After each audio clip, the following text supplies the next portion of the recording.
And we are recording at the Healing Mastery Summit, and I'm here with Dr. TK. Thank you, Dr. TK, for joining us. Really appreciate it. Thanks, buddy. It's my pleasure to be on here. Yeah, I'm excited to speak to you because we got a lot to talk about and a lot of knowledge and value to share. Like, you bring a ton of knowledge with you from one, just like your background of where you came from and how you came to America, but also you were a pharmacist, and so we're going to get into that a Yes. little bit.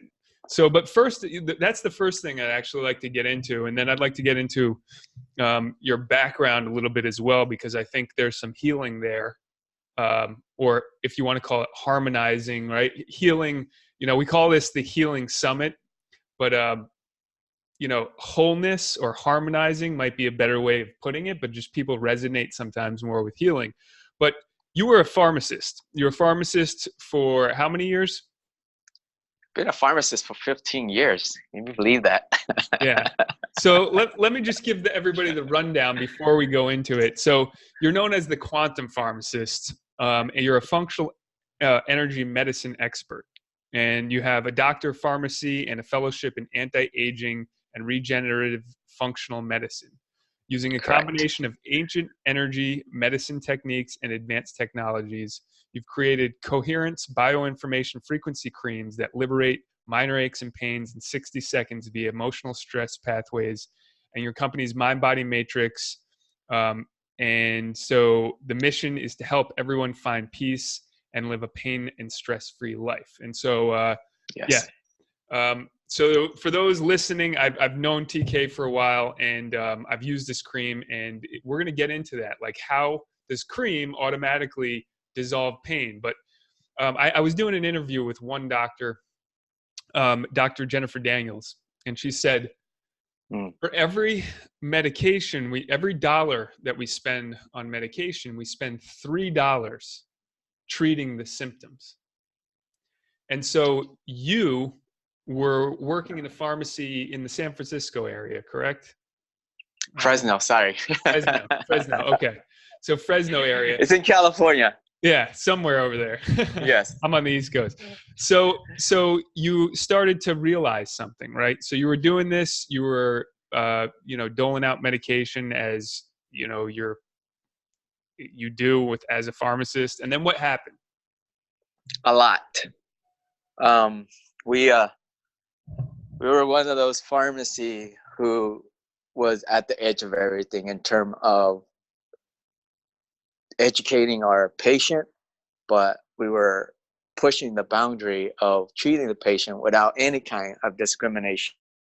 And we grew so much so fast that we built all these relationships with the doctors in our community. So we were helping them in every way to make their time with their patient more successful, and the result and outcome for their patient was more successful. And so we were doing compoundings, we were teaching them about their adrenal, about their lifestyle, and we were dispensing the prescriptions. And before you know it, we became this gigantic pharmacy that became the center of attention in the valley. And we were growing so much, we were dispensing so much opiate on top of that, that we became the attention with the DEA, and they came in, raided our pharmacy, took all our record, and then took them over a year and a half to go through every single one of our prescription and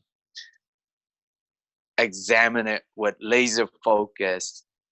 And then what happened was, before you know it, they couldn't find that we did anything criminal, we didn't do anything wrong, but they found that we made a lot of errors in terms of how we were dispensing the prescription. So they went through and looked for the dotting the I and the T and the dates and the signature and checking the box and everything. And one of the things that was happening was that we were inside a large clinic where there was about 30 practitioners. And during that time when we started our pharmacy, the transition from old style paperwork record keeping, transferred to the new electronic medical record system, and they were just giving us the prescription with their tablets, Mm-hmm. and they were signing it with their pen.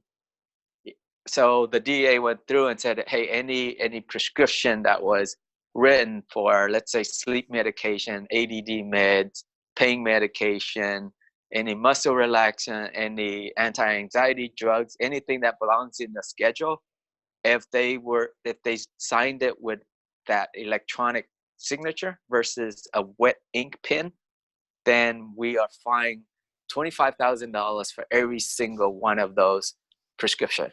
And they went through, if the doctor didn't check out the number of boxes of prescription and we dispensed it, they fined us $25,000 for that. So they went through and fined every single mistake.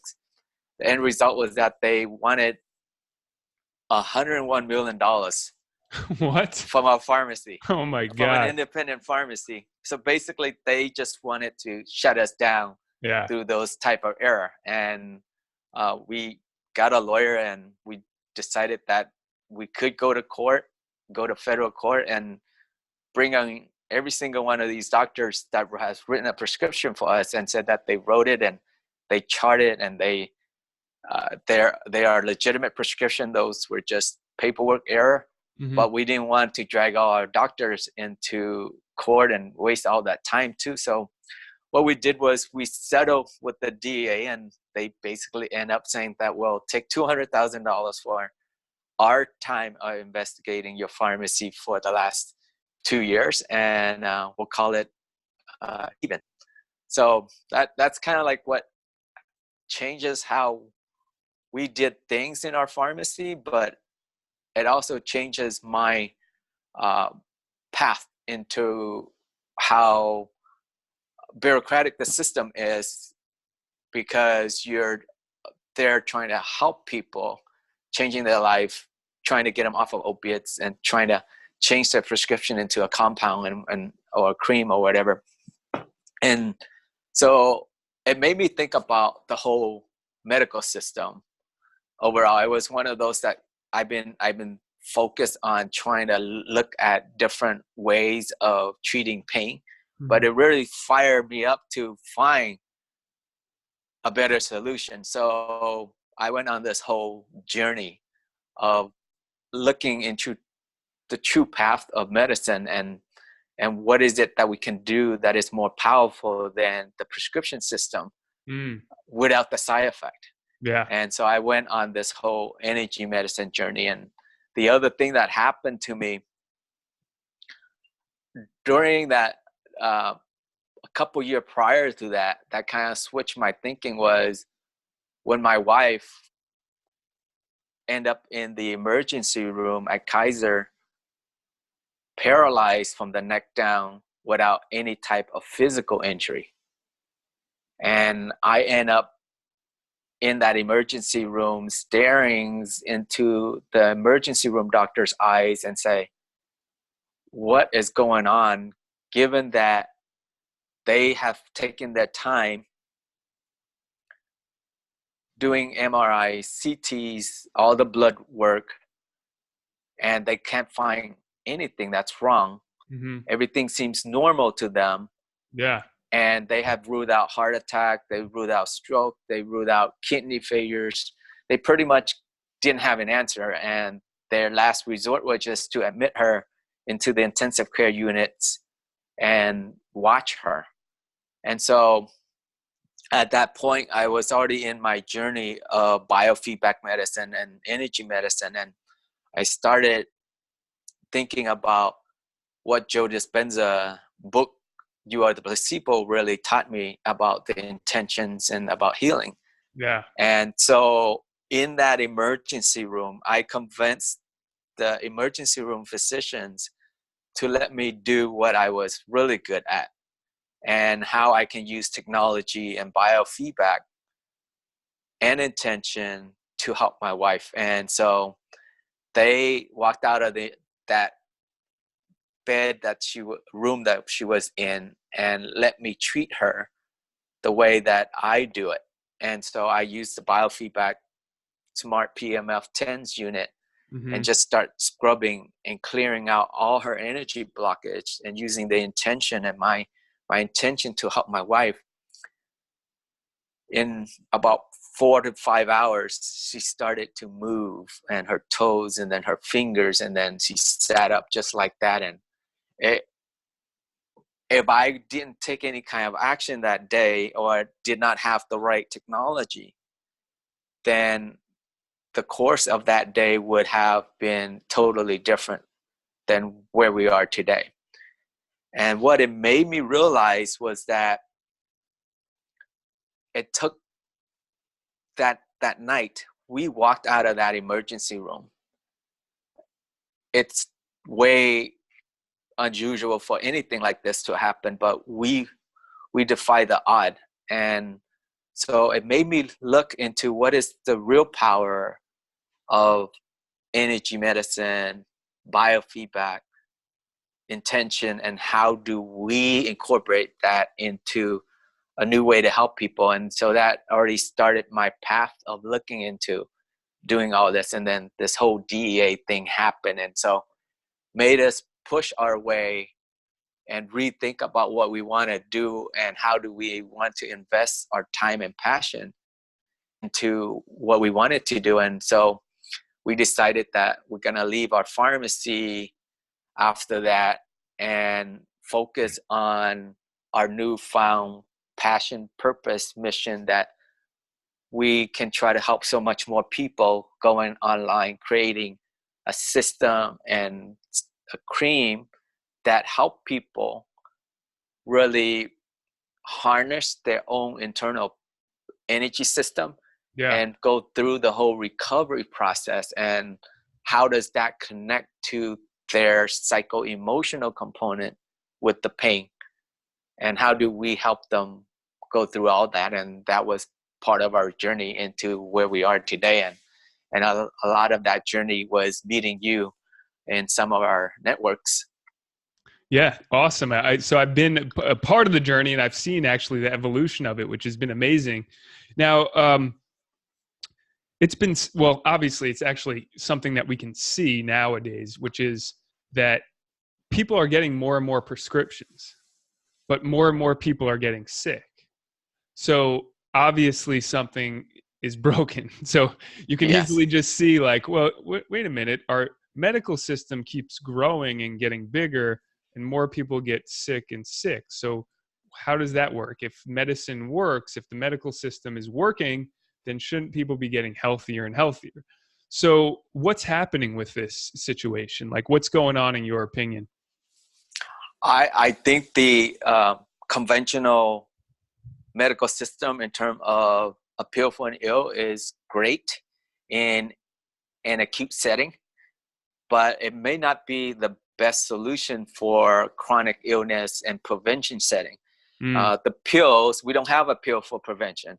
What we need to do is teach people about their lifestyle, about what they should be eating and what they should be avoiding, and how they can change their mindset and their spirituality yeah. to really create a prevention system and a functional health living system, Yeah. versus waiting to get sick and then you're given a pill, and then before you know it, the pills are too powerful that their side effect will lead to disruption of the other body system, leading to disease states of the other body system. Then that is how we end up with starting out with one pills, and then before you know, in 5 years, more than 80% of the people will end up with more than 5 pills.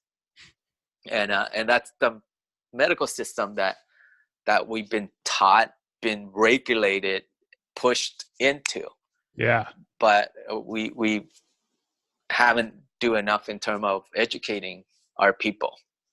So you brought up spirituality because, that's an ongoing theme. It's something that I talk about in my book because I think it's directly correlated with disease and sickness. And did it, did you get to a point where you became spiritual, or have you always known yourself to be spiritual?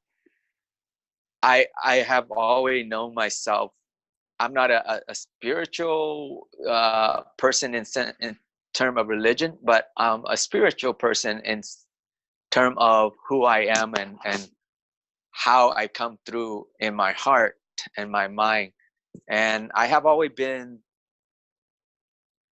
in many ways raised and born with this internal fire to really love people and give them that unconditional love and treat everybody the best that I can. And so that is my definition of my spirituality is coming from my heart, and how do I treat people, and how do I love people, and how do I give them the best wisdom I can. Yeah. So to go back to your story, which we haven't brought up here, which is you were a political refugee, right? Correct. And then you went to, I believe it was China. You stayed in a refugee camp in China, was it? Yeah, we lived in a fishing village that's about 2 hours south of Da Nang in South Vietnam. And How old were you? my dad was a fisherman, and I was at 6 years old. He came home one night from his fishing trip and just took his whole family and got on the fishing boat, and we just sailed up the South China Sea heading toward Hong Kong. Wow. We were at sea for about 2 weeks. Along the way, we had I what I remember at six was I can see that they were trading watches and jewelries for water and diesels and along certain islands. And by the time we ran out of everything, we were so close to Hong Kong that we got picked up by a British cargo ship. And they took the children and women on board, and then they dragged the boat with the men into Hong Kong harbor. And there we were processed as refugees, and we stayed inside the refugee camps for 2 years. We got sponsored by a church in Texas, and before you know it, they flew us to the United States, and we end up in Fresno because my dad somehow got in communication with his friend. His friend has some migrant job up here in Fresno for uh, farmings and stuff like that, and we kind of end up here working as migrant farmers. Wow. So that's an unbelievable story that makes me like kind of gives me chills because now you've made it to the US, and first off, that must have been somewhat traumatic for you, right? Everything that you had ever known was just boom, gone. And then you're in a camp. And so was there did you deal with trauma? Did you have to kind of resolve that? Was there pain with that? I Because I was 6, I started to develop a lot of that memory already, and they became ingrained into my memory. But part of that, luckily, because I was a kid, I saw it as a fun process. It was more of discovery, a journey, and it wasn't something that was terrifying. Mm, Luckily for us, we did not encounter um, pirates that would raid and rape the women and all that stuff and kill people. We yeah. were very fortunate in terms of that process.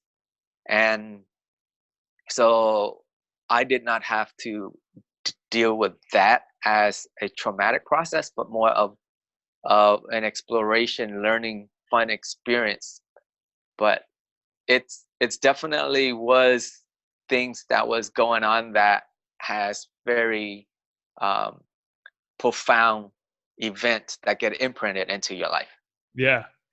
Yeah. So do you think that was like a catalyst for the direction that you took when you got here? Like, was it like, okay, now I'm going to become a doctor, or how did that come about? Like, It's it was definitely an a big profound experience for me as a whole to see where my parent came from and what they have to endure and go through to get us to the United States, because they believe that there is better opportunity here. Yeah. And so that has always been the drive for me to study harder and stay focused. And then part of my experience was transferring from uh, a person, a pharmacist, a career into an entrepreneurship. And who I am today was because of my parent. And I, it made me realize a few years back how profound an effect my father had for me, because as an entrepreneur, because moving from migrant worker, he came home with a old really beat up truck, whatever he could afford at that time, and an old lawnmower, and said, "This is our new business. This is We're gonna start knocking on people's door, asking them if they want us to mow their lawn for them." Yeah. And at that time, I was probably at about 11 years old, and I remember every single night was sitting there just copying the same ads instead of a photocopier for our lawn service, and writing it by hand and then putting it inside a plastic bag and knocking on people's door, and giving them the flyer asking them for service and business. And then the whole journey of working with my dad, asking for jobs and interpreting between for him and the English speaking customer, that became part of me, who I am as an entrepreneur, as looking and understanding what people are telling me and reinterpreting it in a different way and connecting things together. So Cool, that's man. that was kind of like where we end up. Yeah. So now, along I want to talk about the stress and emotional. So I was going to kind of tie that together in terms of like stress and emotional issues that maybe you brought with you, but it sounds like you've gotten all those things resolved. But there are people on here listening and watching this that maybe have deep emotional issues that haven't been resolved, and those emotional issues end up manifesting in pain or, you know, snags along the way, and little confusions and lack of clarity and all those things, and so, or dis-ease, a discomfort, right? So Yes. your cream helps kind of cater to that in a way. Now, Yes. what, in your opinion, what is emotional stress? Like, how do you determine what that is? Like, if someone didn't even know they had it, do you know like how they would come to the revelation that it's there? I believe that probably 99% of our average consumer or population don't understand the whole consequences of our daily stress and how that affects our body, our aging process, our disease process. And luckily for me was that because I after my pharmacy degree, when I opened up our independent pharmacy, I did my study in anti-aging, regenerative, and functional medicine.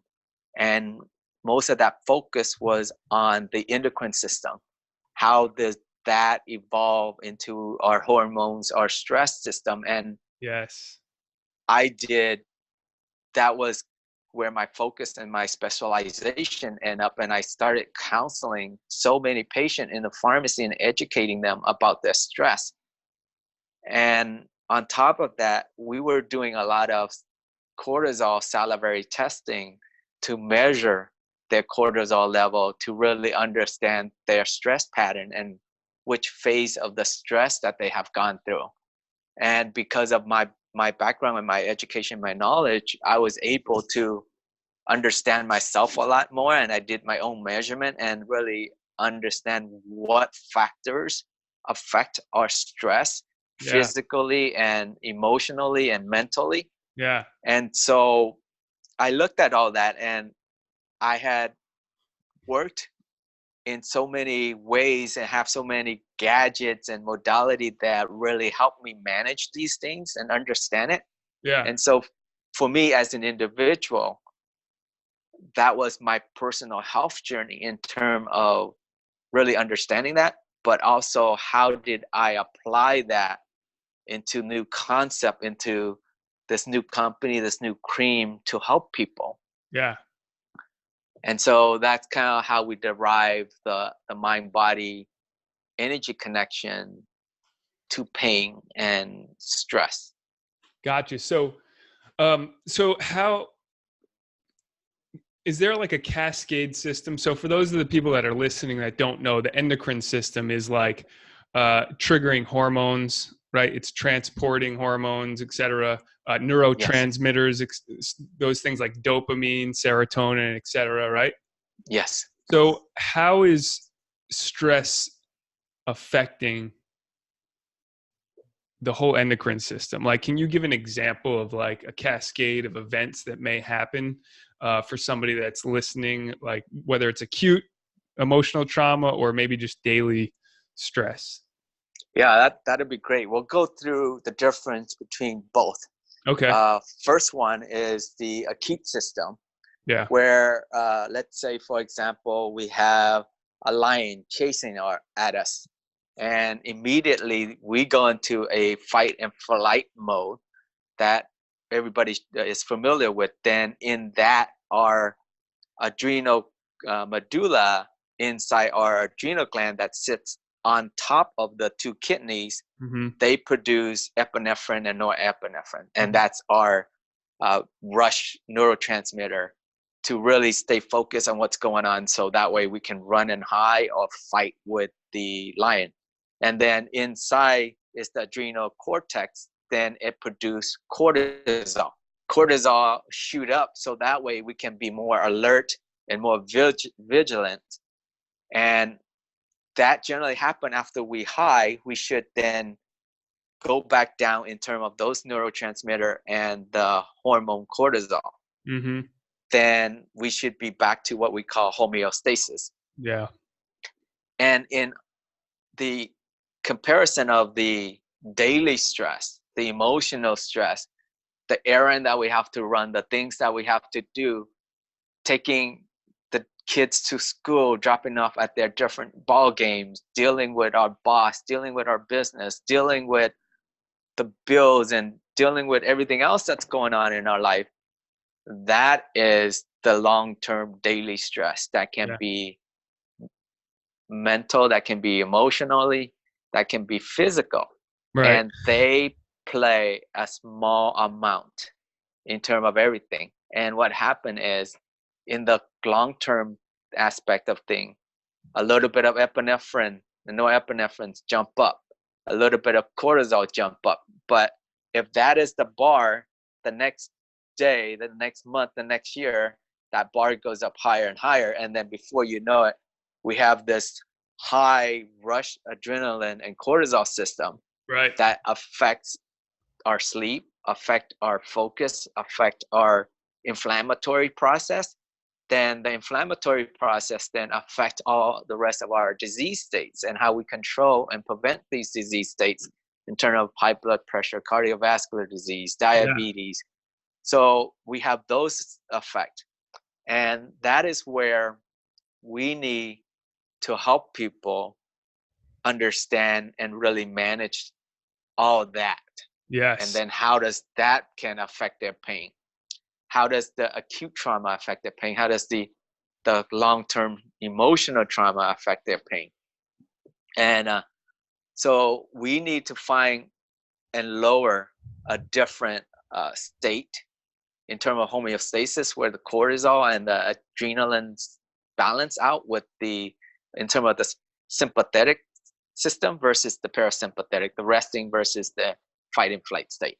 Right. Yeah. Awesome. That's a great explanation. Good understanding. So people essentially, if they're in the sustained threat response, can end up with adrenal fatigue, and then other things can pop up.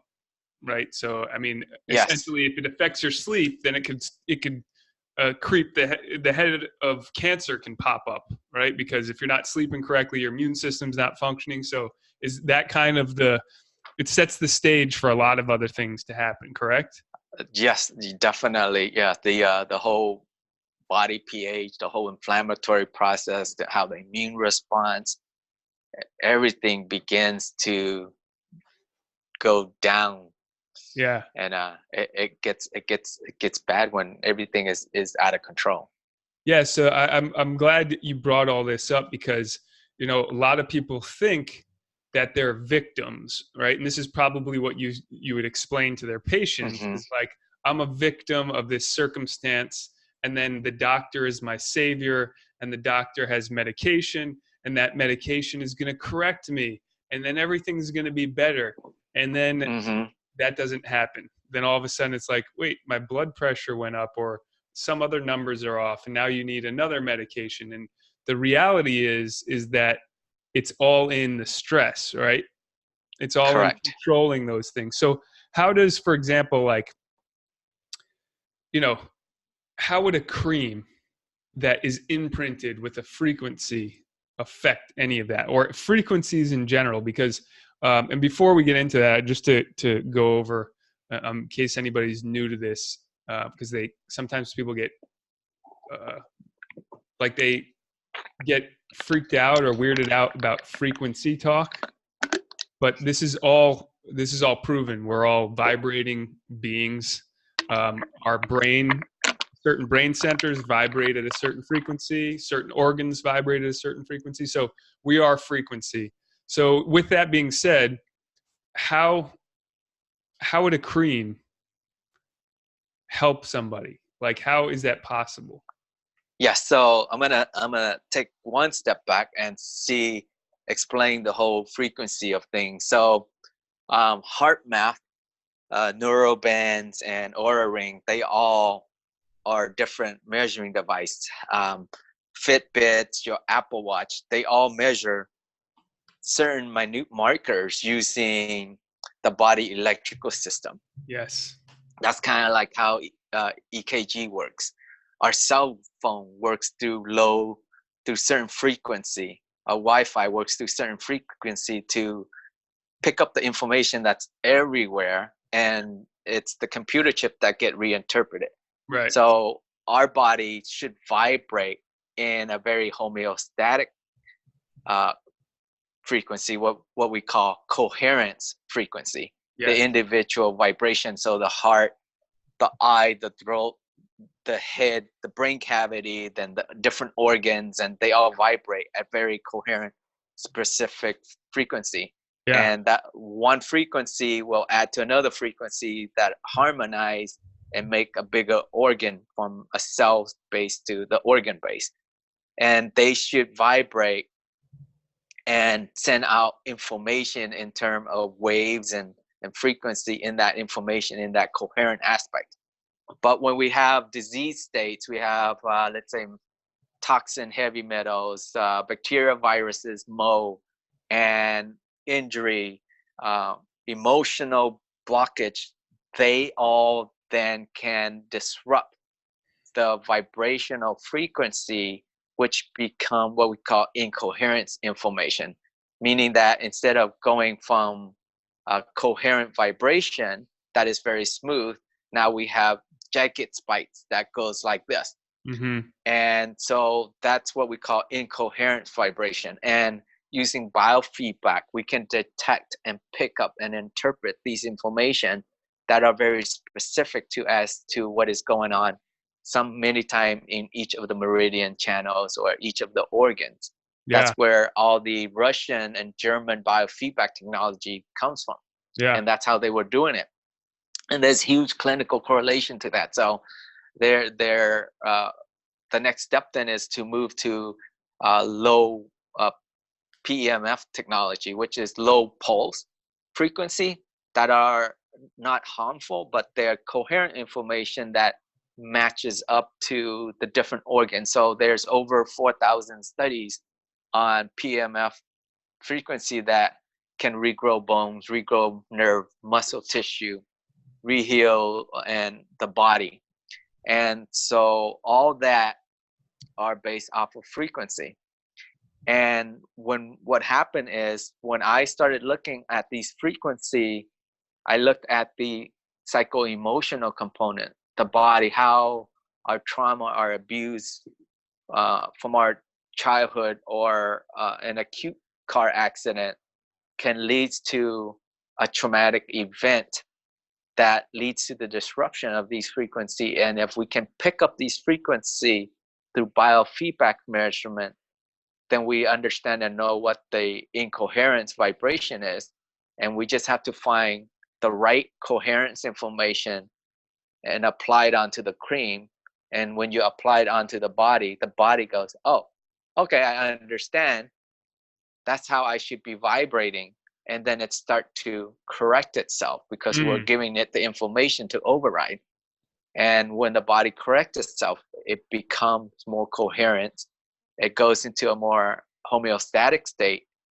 And then that's where the recovery process and the whole body as a whole should operate the way that it was designed to. That's awesome. That's a great explanation. And I just made a connection. I mean, I've had this connection before, but when you were talking about the 4,000 studies of the pulsed electromagnetic frequency to regrow bone, tissue, etc., it just hit me that you know how babies, when they're orphans, if they don't get held, they can either die or they don't grow, even if they're fed. Yeah, yeah. That literally the mother's energy is what's causing the baby to grow. And so, in essence, these frequencies can help replace that energy, or they're basically like synthetic frequencies that are stimulating these type of cells, right? Yes. Could that connection be made in essence? Yes, it's very true, and we see that in clinical practice from many doctors, and I see that when I was in the pharmacy seeing and consulting a lot of patients. What we see is that the mother and the baby from pregnancy will share the same vibrational frequency, Mm-hmm. and even when we were doing scans of the energy field for the baby, a lot of that represent what was going on with the mother. Mm. So if the mother was going through traumas and stress, the baby will pick that up too, Yes. because they were both vibrating. Now they're, even if they're separate entity, they both can be vibrating in coherent frequency if it's good or bad. And so, yeah, how what happens to the baby affects the mother, and what happens to the mother affects the baby. Yeah, that totally makes sense. And I have a coach that used to see, I forget what the technology is called, but they would be able to see inside the womb during certain reactions. And he worked for a biomedical field company. And they actually would notice that when the mother was under stress or anxiety, the baby would actually masturbate, like Wow, to relieve it's anxiety. really, oh wow. Yeah, and then if the mother smoked or did other things, that it would make certain. Anyways, there was a correlation with what the mother was doing and the facial expressions and the Hmm. actions of the baby, and so we're all connected. And so, so, so, with that being said, have you seen people who have just carried on the trauma of their mother and not necessarily encountered trauma, but they're carrying on that energy or signature or frequency into their life with them that can be resolved? Yes, in many way, I call that the entangled soul Mm. phenomenon. Basically, there has been clinical studies in neuroimmunology and neuropsychology that shows that trauma, very shocked event that did not get resolved or did not have a resolution, get shocked into, imprinted into the genetic structures of the DNA. Mm. The DNA then carried this traumatic event information and transfer it to different generation. Mm. So right now they're saying that it's about 7 generation back. Yeah. So we're talking about our great great great great grandparent Yeah. can go through a very traumatic event and pass on to us. And so that's where a lot of people then have all these chronic psycho-emotional issues, a lot of addiction, a lot of pain, can be any one of those shocking events that showed up. And if we don't have the proper help, the right psychological help and support, the right environment, the right surrounding, then it can affect us in terms of how we express it or suppress it. So how is that resolved? Like if somebody says, for example, the people who went through Nazi Germany, the Jews, there's a lot to be said of that trauma is passed down, and you can actually see it in the behavior of some of these children. Like they actually a lot of them end up being super successful. But how does something like that get resolved? Do you have any answers for that? Like, how does that come to a resolution? Yeah, from my research and finding, what I looked at is, so definitely psychotherapy. A lot of that has to work through our emotion, what we're feeling, what's going in deep down inside. Yeah. NLP, tapping and stuff like that will help us reframe the story. Okay. And hypnosis, all that can definitely help, and regression type of therapy. But in terms of looking at technology, biofeedback, and all that stuff, we look at how those imprint leads to the energy blockage in the meridians or the relative tissue or organ in the body. When we pick that up, then we can see what is inside what we call the human body field hologram. Right. Basically, if we are vibration, then this vibration is out in our field, and that's kind of how different culture sees auras and chakras. Right. And different culture sees meridian channels and acupuncture points. They're all kind of the same communication system. Yep. But if there's distortion in these things, then we can pick them up and try to put them back into their right field, their right correcting the auras and the chakras and the energy blockage in the meridians. Then that help liberate. That's why we put in some of the frequency in our cream that has to do with letting go. It's how do we liberate our emotional blockage? Yes. And then create coherence in the heart and the mind, so that they're both at once and there is not a conflict in each other. Then people can have that reframing inside their body, inside their mind and their heart, to be able to move forward. Yeah. And it's about taking them out of that fight and flight state and put them into that state of unconditional love and peace. Yeah. So that's why acceptance and surrender is so powerful, right? Because you're basically opening up these energy channels to download, almost intake this kind of energy that we have access to all the time. Would you say that to be true? Like whatever the source energy or whatever you want to call it. Otherwise, if we're tense and tight, we're kind of blocking that off. Is that a good way of saying it? Yeah, cool. Definitely. And who I found out is really good at that is Joe Dispenza. Yeah. His meditation is about correcting and harnessing each of those energy center. And how do we go into what we call the quantum realm, and really down low and be one with the universe and let go of all that's going on. That's holding us back. You did a meditation with him, right? Yes, I did his week-long retreat on meditation, and they were intense. Some day was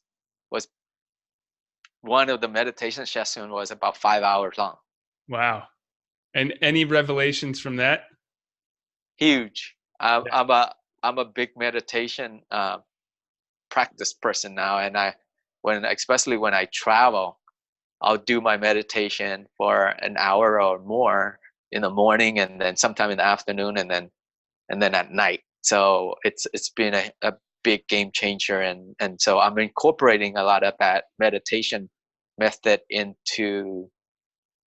along with the frequency, along with reframing our story Yeah. in a meditation for pain and stuff like that. Gotcha. Okay. So we're almost to the bottom of the hour here. So um, I want to get to, because I know your time is valuable. I want to get to most of the people that are here watching probably have some type of stress. They're trying to heal from something or harmonize with something. And so that's the root cause of almost all disease. If you want to get to the bottom of it, right? So what can Yes. they do? We're talking about meditation. Not everybody's like, oh yeah, I'm going to start meditating. Like, what can they do now to start to de-stress or just come back into harmony with nature? I would say if you could just bypass the stigma of meditation, just think of it taking a 15-minute walk outdoor and really think about what is going on out there and really start to enjoy things in terms of gratitude. What are you grateful for in your life? What are you grateful for in nature? What are you grateful for? And just reframe everything that is in the negative into a positive aspect. Yeah. And that's kind of like your walking meditation. And then you start there, and then you can start with like 5 minutes quiet sit down breathing, like the Wim Hof breathing method, Yeah. different type of breathing method, just to calm your nervous system down and put your vagus nerve into that parasympathetic tone. Mm-hmm. And then just appreciate whatever that comes up in your mind and say, okay, I appreciate it. And what is going on? I appreciate you letting me know. Now you can move on forward. Start reframing your mind and retell the story, and your life changes. Awesome. I know it has for me. Meditation's been a big part of my healing process too. I've gone through ups and downs with it, but some of the studies have shown that the immune system response can increase by 50% just after a few days. And I believe it was Joe Dispenza that was saying this through their studies, that just doing a few days of meditation, that they checked their IgG or IgA levels, and it was 50% higher just through meditation. So the immune system basically was like repairing itself, which is pretty profound Yes. in just a couple Yes. days. So to relay to people, like, that's the power we have, right? Yes. Amazing. It's all inside. We just need to harness it. Yeah. So any last words to the people listening to this that who are suffering maybe and need a little bit more inspiration or something else that they can do? They've got meditation down, and maybe something else that you found helpful. I would say that in terms of the application of the cream, it was like we made that cream for ourselves in terms of how much stress we've gone through. Yeah. And what we learned was that the more of the cream that we're applying onto the heart and the back of the neck, and when we're meditating onto our third eye, we're seeing heart coherence information using measurement from heart math. So I have software that measure frustration frequency versus coherent frequency. Mm-hmm. And I see huge changes between the two from someone who is in a frustrated, stressful mode versus someone who is in a peaceful, loving, coherent mood. And then that is where we've been focusing on, is really getting people to use it to help them with their daily stress. Gotcha. So like if they're stressed out, they can just put on the cream, and then all of a sudden it just drops down, or it increases the coherence and then drops down the stress level. Yes. And it's so simple. But you gotta remember, there's no miracle pills, there's no miracle cream. Yeah. But there is miracle in terms of how your body deals with things. Yeah. There's miracle in terms of what you eat, how you live, and what's going on in your mind and how you think. So that is free. It's all inside. All right. I love that message. And that's the best message. Yep, it's all free and it's a miracle. We are living miracles and we have access to all this free stuff all the time, right? And Yes. we're in charge. That's beautiful. Yes. So so TK, Dr. TK, you can find him on Facebook and Instagram at the Mind Body Matrix and online at mindbodymatrix.com. And so it's recovering from minor aches and pains using functional medicine. That's what the cream is for, is help to harmonize the body, right? And de-stress. And, Yes. and guys, whoever's listening, this stuff works. And not only that, not only does it work, but you actually, for every one you sell, you donate one to the military, right? Or something like that. Yes, we have a buy one get one to veteran, and that's our passion project. It's really helping our veteran and giving back to them, helping them find a more peaceful, pain-free life. Yeah, awesome, man. I love it. All right. Well, here we are with TK. Any last words before we sign off? No, I appreciate everybody, and everybody find peace. Awesome. Thank you for joining the Healing Mastery Summit, TK. Have an awesome day. Thank you, brother.